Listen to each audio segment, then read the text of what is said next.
Welcome back दोस्तों।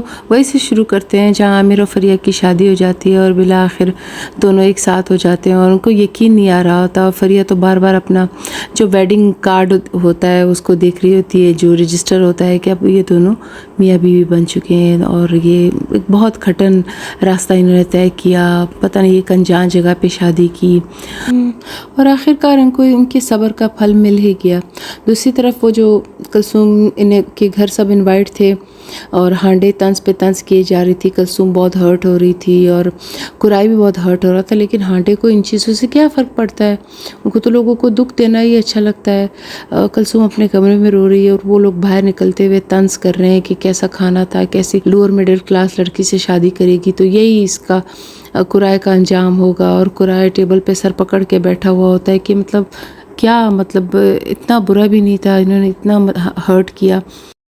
दूसरी तरफ जो लिवेंथ होता है, लिवेंथ का भाई होता है, वो फ्लर्ट कर रहा होता है सनम के साथ और सनम समझ जाती है। म्यूज़िक लगाता है और वो चैम्पियन और या पता नहीं कौन सी ड्रिंक की ग्लास दोनों साथ में शेयर करते हैं, लेकिन वो सनम समझ जाती है और उसको धकेल देती है अपने आप से कि तुम बच्चे हो, ये तुम क्या कर रहे हो। लेकिन वो अपने भाई की दुश्मनी में इतना आगे बढ़ चुका होता है कि उन्हें इन चीज़ों से कोई फ़र्क नहीं पड़ता। ऐसे में जानसू और लारा आती है और वो दोनों हैरान होती है कि मतलब ये यहाँ पे क्या कर रहा है बुलंद। तो पूछती भी है, लेकिन ऐसे में लिवेंथ चला जाता है और यहाँ पे दोबारा से सीन चेंज हो जाता है और आमिर फरिया से कहता है कि तुम ड्रेस चेंज कर लो, एक मतलब मैं आ रहा हूँ। लेकिन जब फरिया उस ड्रेस को देखती है तो उसे वो रात याद आने लगती है जब वो उसके पास गई थी और अजीब व गरीब लिपस्टिक लगा के एक एपिसोड में, आप लोग अगर पीछे एपिसोड्स में देखे तो उसे वो रात याद आने लगती है, तो उसे खुद से मतलब ऐसे नफ़रत महसूस होने लगती है।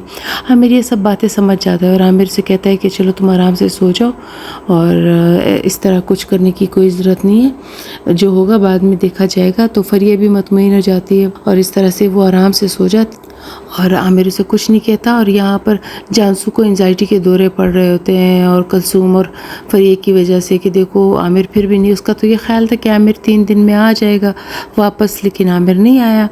तो इस वजह से उसे बहुत गुस्सा आ रहा होता है। यहाँ पे दूसरी तरफ महमूद और सहर की एक लड़ाई होती है हर वक्त, क्योंकि महमूद काफ़ी चिड़चिड़ा हो चुका होता है।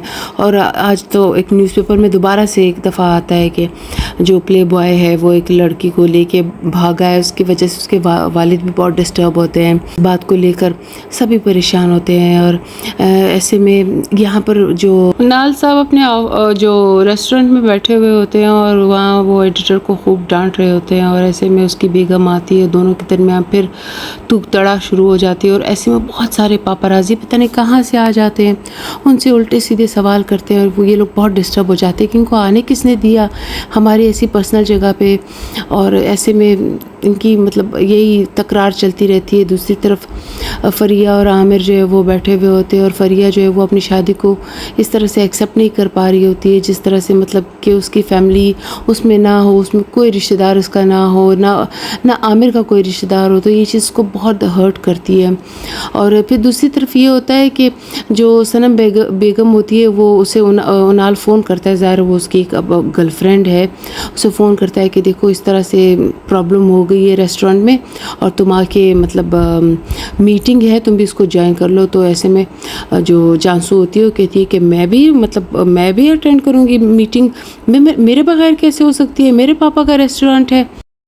अब कट टू नेक्स्ट सीन जिसमें कुलसूम को दिखाया जाता है और कुलसूम बहुत परेशान होती है अपने शौहर के बारे में। ख़ुद तो परेशान होती ही है, लेकिन परेशान थी कि कुराए कहाँ चला गया है। जब वो गाड़ियों की तरफ देखती है तो वहाँ देखती है कि कुराए अपनी गाड़ी के अंदर ही सो रहा है। वो उसे कहती है कि मतलब इतना डिप्रेशन मत लो, चलो आओ घर चलो, और उसे मतलब बहुत रिक्वेस्ट करती है और उसको मनाने की कोशिश करती है। और इस तरह से वो बहुत मुश्किल मानता है और हालांकि शुरू में तो वो कहता है कि नहीं बस मुझे यही रहने दो, मुझे कहीं वो बहुत हांडे की वजह से डिप्रेस हो चुका होता है, क्योंकि हांडे मतलब वो तो कुराई शादी करने के लिए तो तैयार था, हांडे ही नहीं कर रही थी। हांडे को ही समझ नहीं आ रही थी कि वो कौन सा रास्ता पकड़े, आमिर को पकड़े, कुराई को पकड़े, क्या करे। आखिर कुराई इस चीज़ से डिस्टर्ब हो गया था। इस तरह कुलसूम किसी तरह से उसे मना के अपने घर ले आती है और यहाँ कुलसूम इन्हीं चीज़ों में परेशान होती है कि इसलिए वो वालदा का फ़ोन नहीं अटेंड करती, तो वालदा उसका ये डिसीजन लेती है कि उसके घर चला जाए। इसलिए खतीजा आंटी जो है वो अब फ़ैसला कर लेती है कि कुलसूम के घर चला जाए। और यहाँ पर मेहमत और सहर में फिर से लड़ाई झगड़ा शुरू होता है। वो कहती है कि देखो ना, बहार आंटी ने तुम्हें इतनी अच्छी जॉब दी थी, अपनी बहन के गम में तुमने वो भी छोड़ दी। अब हम क्या करेंगे, क्या खाएंगे, क्या पिएंगे, मतलब इस तरह तुम जॉब पे जॉब छोड़ रहे हो। ऐसे में दरवाज़ा नॉक होता है और जो लिवेंट साहब होते हैं वो इनके घर आते हैं और इनके साथ बैठे हुए होते हैं। लेकिन जब वो जाने लगते हैं तो वो इनकी बातें सुन लेते हैं और यही नौबहार आंटी वाली कि उसने ये जॉब छोड़ दी है। ये बातें लिवेंट को बहुत डिस्टर्ब कर देती है कि अच्छा, ये लोग इस बात पे मतलब लड़ रहे थे, इनका इस बात पे झगड़ा चल रहा था। ये बहुत शर्मिंदा हो जाते हैं कि अपनी वालदा से इनके बारे में बात करेंगे कि देखो मतलब डिस्टर्बेंस चल रही है घर में और वो हमारी वजह से, आपने एक बार तो जॉब दे दी ना उसको और दोबारा से उसकी जॉब छुड़वा दी। उसी तरफ फरिया अपने सारे प्रॉब्लम्स आमिर के साथ शेयर करती है कि उसको मतलब क्या मतलब बहुत बुरा फील हो रहा है, उसके पेरेंट्स नहीं है और वो इस तरह से मतलब जंगल में मतलब एक सुनसान जगह पे शादी करके आई है। उसके हस्बैंड भी उसकी ये फीलिंग समझ लेते हैं। कुराई यहाँ सोफे पे लेटा हुआ होता है, कुलसूम उसको मतलब तसल्ली दे रही होती है। ऐसे में नॉक होता है डोर और वो लोग जब वो दरवाज़ा खोलती है तो उसकी वालदा होती है और यहाँ पर सब क्लास में बैठे हुए होते हैं और कुराई का मजाक उड़ा रहे होते हैं। और ऐसे में कुराई आता है और सब उसको देखते हैं कि देखो मतलब वो हैरान होते हैं कि हमने इसको इतना डिप्रेस किया, ये फिर भी आ रहा है। हैरत होती है उन लोगों को। नेक्स्ट सीन दोस्तों यहाँ पर दोबारा से दिखाया जाता है कुलसूम और उसकी वालदा को, और दोनों अपनी प्रॉब्लम शेयर कर रही होती है। और दूसरी तरफ गाड़ी में हांडे बैठी हुई बहुत रो रही होती है कि उसने इतने तंज किए क्लास में, कुराई पे उस पर असर ही नहीं हुआ और बहुत रो रही होती है कि उसके हाथ से सब कुछ रेत की तरह निकलता जा रहा है। और ऐसे में लिवेंट सर उसको देख लेते हैं अपनी गाड़ी के अंदर से और लिवेंट सर गाड़ी रोक के गाड़ी से बाहर निकलते हैं और उसको समझाने के लिए और उसे समझाते हैं कि मतलब हांडे अब सुधर जाओ। या हांडे लिवेंट को ही पकड़ के जकड़ लेती है और ये सीन कुराई ख़ुद अपनी आंखों से देखता है और वो लानत बेचता है कि ये होता है मतलब अपर क्लास, ऐसी होती है अपर क्लास की औरतें, उससे तो मेरी मिडिल क्लास या थर्ड क्लास या जो भी डोरमैन है उसकी बेटी भी बेहतर है जिससे मैंने शादी की। और दूसरी तरफ जो फैसल होता है वो बहुत ही मतलब उसकी मुनाफ़कत अब सामने आहिस्ता आहिस्ता आ रही होती है और रज़ा साहब दंग रह जाते हैं जब वो एक रेस्टोरेंट में उसकी इंसल्ट कर रहे होते हैं बड़े ही ज़ोर शोर से। रज़ा साहब बहुत हैरान होते हैं कि जिसको मैंने सबसे अच्छा दोस्त माना था वही मेरी बेटी की खिल्ली उड़ा रहा है पूरे लोगों के सामने कि देखो लड़की इसकी भाग गई। यहाँ पे मतलब वो जो पेपर होता है जिसमें प्ले बॉय आमिर की तस्वीर होती है, ये सनम बेगम कस के जाके उसके बेडरूम में रखती थी ताकि जानसू और डिस्टर्ब हो और कल की मीटिंग में जो है वो ऑल फॉल कुछ बोल दे और उस पर पागल होने का जो है स्टैंप लग जाए। यहाँ पे जो सहर होती है वो फ़ोन करती है आमिर की वालदा को और आमिर की वालदा कहती है कि मैं बिना किसी मतलब के किसी के बाप से भी बात नहीं करती और बहुत बुरी तरह सहर की इंसल्ट करती है। दूसरी तरफ मीटिंग स्टार्ट हो चुकी होती है रेस्टोरेंट में और वो इसी बारे में बातें कर रहे होते हैं और जानसू भी बैठी हुई होती है और सनम इसी इंतज़ार में होती है कि कब जानसू फटे। और आखिरकार सनम का प्लान कामयाब हो जाता है और जानसू जो है वो एकदम से कहती है कि कैसे नहीं होगा ऐसा सब कुछ, तुम्हारा बेटा इस तरह की हरकतें कर रहा है वगैरह वगैरह ब्ला ब्ला। और सब मीटिंग छोड़ के चले जाते हैं और परेशान हो जाते हैं कि ये लड़की पागल है या क्या है, क्या हो गया अचानक से। दूसरी तरफ आमिर जो है वो यही सोच रहा होता है कि फरिया यहाँ पर खुश नहीं है, कोई डिसीजन ले लेना चाहिए। लेकिन वो जब घर की तरफ आता है और देखता है कि घर में कोई भी नहीं है तो परेशान हो जाता है कि कहीं फरिया भाग तो नहीं गई। वो भागते भागते उसको इधर उधर ढूंढ रहा होता है और आवाज़ें लगा रहा होता है फरिया फरिया। बाद में उसको पता चलता है कि फरिया जो है वो घर के बैक साइड पे बैठी हुई है और उसे वहाँ जब नज़र आती है तो उसकी जान में जान आ जाती है और वो कहता है कि फरिया तुम जो मतलब डिसीजन लोगी मेरा भी وہی ڈیسیجن ہوگا. تم وہاں جانا چاہتی ہو, تمہارے اندر اتنی ہمت ہے کہ تم واپس اپنے پیرنٹس یا میرے پیرنٹس کے پاس, تو میں ضرور تمہیں لے کے جاؤں گا. اور دونوں خوش ہو جاتے ہیں اس طرح سے.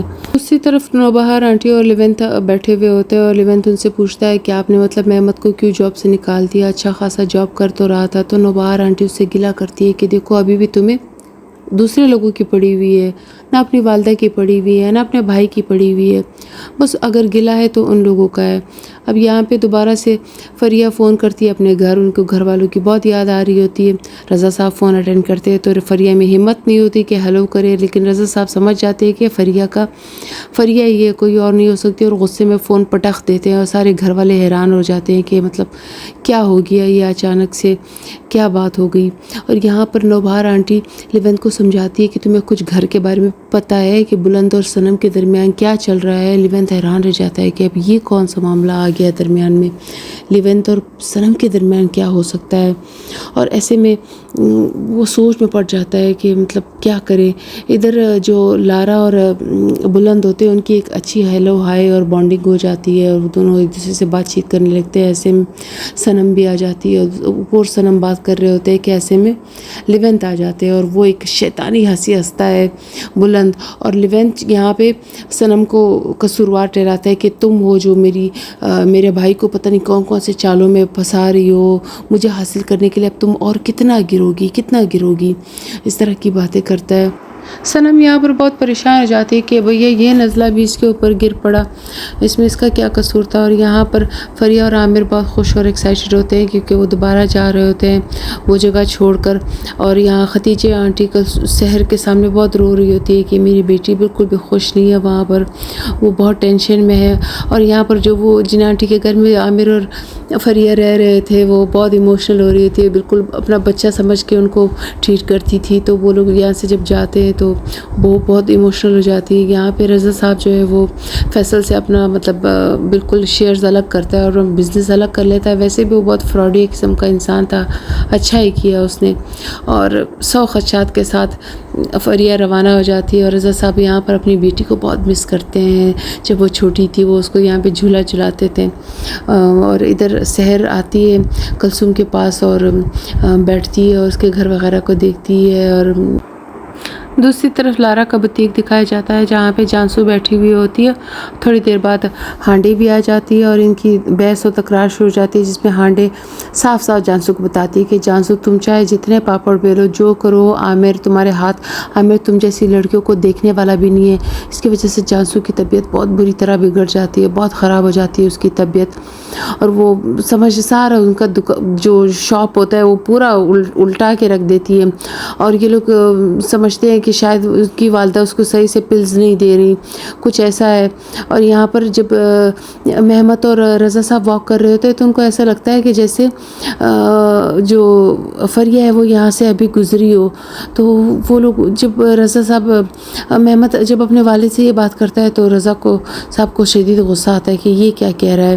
اور دوسری طرف دوبارہ سے فریہ کا فون آتا ہے, مہمت اٹینڈ کرتا ہے, وہ ہیلو ہائی کچھ بھی نہیں کہتی, لیکن مہمت سمجھ جاتا ہے کہ یہ کوئی اور نہیں ہو سکتا. دوبارہ سے کلثوم اور سحر کو دکھایا جاتا ہے. سحر سے کہتی کہ یار تم ماڈرن بن جاؤ, میک اپ اس طرح سے کرو, ایسے کرو, اس طرح سے سیکھو وغیرہ وغیرہ. ایسے میں ہانڈے آتی ہے اور ہانڈے جب دیکھتی ہے کہ قرائے کی گاڑی کھڑی ہے تو اسے بہت غصہ آتا ہے. ہانڈے کو یہ نہیں پتا ہوتا کہ قرائے کا دل اس سے بری طرح سے ٹوٹ چکا ہے, کیونکہ وہ قرائے اس کو سمجھ چکا ہے کہ وہ ایک ون مین والی وومن نہیں ہے. وہ مطلب کئی طرح کے دوست بھی رکھنا چاہتی ہے اور پتہ نہیں کیا کیا اس کے خواہشات ہیں. یہاں پر جانسو اور لارا آپس میں باتیں کر رہی ہوتی ہے کہ میڈیسنز کا مجھ پہ کچھ بھی اثر نہیں ہوتا. اور لارا کی والدہ صنم سے کہتی ہے کہ اس کے میڈیسن کو اس کو کسی اور ڈاکٹر کو دکھا دو, اس کی طبیعت دن بدن بگڑ رہی ہے. اونال صاحب یہاں پر آئے ہوئے ہوتے ہیں اور جب وہ باہر نکلتے ہیں تو رضا سے اس کی ملاقات ہوتی ہے اور رضا کو بہت برا بلا سناتے ہیں, بہت غلط سلط باتیں کرتے ہیں, جس سے وہ رضا صاحب کی پہلے سے ہی طبیعت خراب ہو جاتی ہے. اونال تو آرام سے چلے جاتے ہیں اور یہاں اور آگے اپنی گرل فرینڈ کے گھر گھر میں بیٹھ جاتے ہیں جو کہ صنم صاحبہ ہوتی ہیں، اور رضا صاحب ہاسپٹلائز ہو جاتے ہیں. ان کی بری طرح سے مطلب اس پہ ہارٹ اسٹروک آتا ہے اور بری طرح سے اس کی طبیعت خراب ہوتی ہے.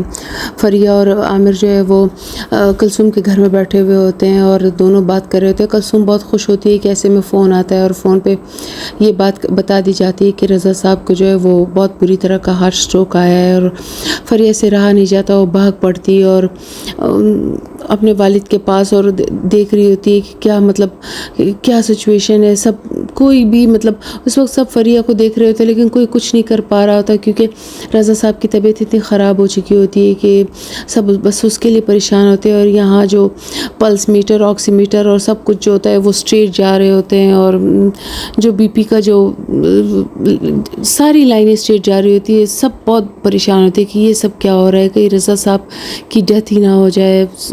اور اسی دوران ڈرامہ ختم ہو جاتا ہے. دوستوں نیکسٹ ایپیسوڈ میں دیکھتے کہ کیا ہوتا ہے انشاءاللہ. اللہ حافظ، اور ضرور ملیں گے. دیر سے بیر ہو جاتی ہے، کبھی عید، کبھی رمضان، کبھی روزے، لیکن مجھے لائک سبسکرائب مت کریں لیکن لائک یا کامنٹس کر دیا کریں. سبسکرائب تو آپ لوگ بہت سے لوگوں کو کرتے ہو، میرا مطلب اتنا چانس بنتا نہیں ہے.